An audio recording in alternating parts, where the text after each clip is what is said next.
Hi friends, welcome to our channel. Karthika Deepam serial next ఎపిసోడ్లో ఏం జరగబోతోందో ఈ వీడియోలో చూసి తెలుసుకుందాం. నిస్సహాయ పరిస్థితుల్లో ఉన్న కార్తీక్ అసలేం జరిగింది అని తెలుసుకోవడానికి ఈ వీడియోని స్కిప్ చేయకుండా ఎండ్ వరకు చూసేయండి. డాక్టర్లు దీపకి బ్లడ్ కావాలి అంటారు. అప్పుడు కార్తీక్ సుమిత్ర జ్యోత్స్నలది ఓ పాజిటివేనని వాళ్ళని బ్రతిమిలాడడానికి సుమిత్ర వాళ్ళ ఇంటికి వెళ్తాడు. కార్తీక్ కాళ్ళు పట్టుకొని సుమిత్రని బ్రతిమిలాడినా కానీ సుమిత్ర దీపకి రక్తం ఇవ్వడానికి అస్సలు ఒప్పుకోదు. పైగా కార్తీక్ని ఆ ఇంట్లో నుంచి గెంటేస్తారు. అప్పుడు కార్తీక్ చాలా దీన స్థితిలో నిస్సహాయ పరిస్థితుల్లో కన్నీళ్లు పెట్టుకుంటూ వస్తూ ఉంటాడు. ఏంటిది దేవుడా, అంత మంచి దీపకి ఇలాంటి అపాయాన్ని తలపెట్టావు? అంత మంచి దీప ప్రాణాలని ఎందుకు తీసుకోవాలని చూస్తున్నావు? దీపకి ఇంత అన్యాయం చేయాలని ఎలా అనిపించింది నీకు? నీకు అసలు మనసు లేదా అని ఆ దేవుడిని నిలదీసి అడుగుతూ ఉంటాడు. వీళ్ళందరి మంచి కోసం గురించా మా దీప కోరుకుంది. ఈ కుటుంబాన్ని మా కుటుంబాన్ని కలపాలి అని నిన్న అనసూయ గారితో చెప్తూ ఉంటే నేను విన్నాను. పైగా మా మావయ్యని చూడ్డానికి ఈ ఇంటికి వద్దామనుకుంది.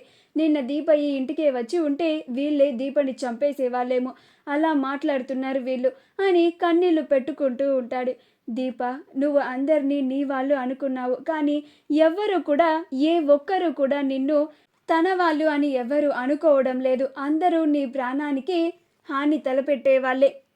మా అత్త ఆ జ్యోత్స్న మాటలు విని ఇంత దుర్మార్గంగా మాట్లాడుతుంది అని నేను అస్సలు కలలో కూడా ఊహించలేదు అని కన్నీళ్లు పెట్టుకుంటూ వెళ్తూ ఉంటాడు.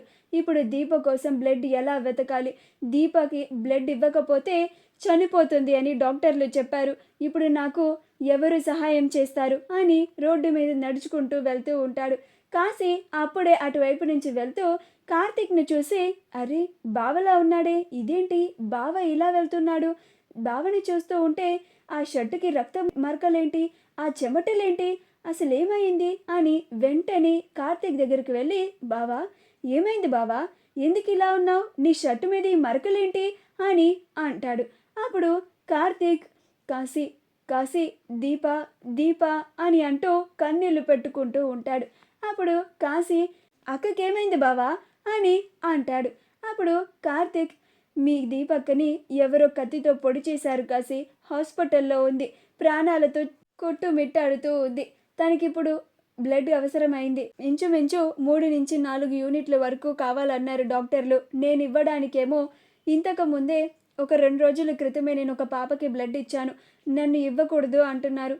ఇప్పుడు దీపకి ఓ పాజిటివ్ బ్లడ్ కావాలి కాశీ, కానీ డోనర్లు ఎవరు లేరు. 2 గంటల్లోగా దీపకి బ్లడ్ ఇవ్వకపోతే దీప చనిపోతుందని డాక్టర్లు చెప్పారు. అందుకే ఇలా ఉన్నాను అని అంటాడు. అప్పుడు కాశీ, బావా నాది ఓ పాజిటివే, పద నేను అక్కకి వెంటనే బ్లడ్ ఇస్తాను అని కార్తిక్ని బండెక్కించుకొని హాస్పిటల్కి తీసుకెళ్తాడు. అలా కాశీ దీపకి బ్లడ్ ఇస్తూ ఉంటాడు. అప్పుడు కార్తిక్, నీకెప్పటికీ రుణపడిపోయి ఉంటాను కాశీ అని అంటాడు. అప్పుడు కాశీ, ఏం మాట్లాడుతున్నావు బావా, నేను నా అక్కకి బ్లడ్ ఇస్తున్నాను, నువ్వు ఇలాగా మాట్లాడడం ఏంటి? నువ్వు నాకు రుణపడిపోయి ఉండడం ఏంటి? నా అక్కకి బ్లడ్ ఇవ్వడం నా బాధ్యత కాదా అని అంటాడు.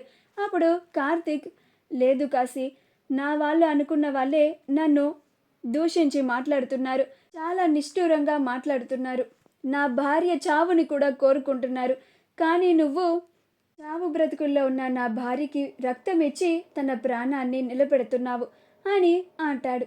మా వీడియో కనుక మీకు నచ్చినట్లయితే లైక్ చేయండి, షేర్ చేయండి, మా ఛానల్ని సబ్స్క్రైబ్ చేసుకోండి, పక్కనే ఉన్న బెల్ ఐకాన్ని క్లిక్ చేయడం మాత్రం మర్చిపోకండి.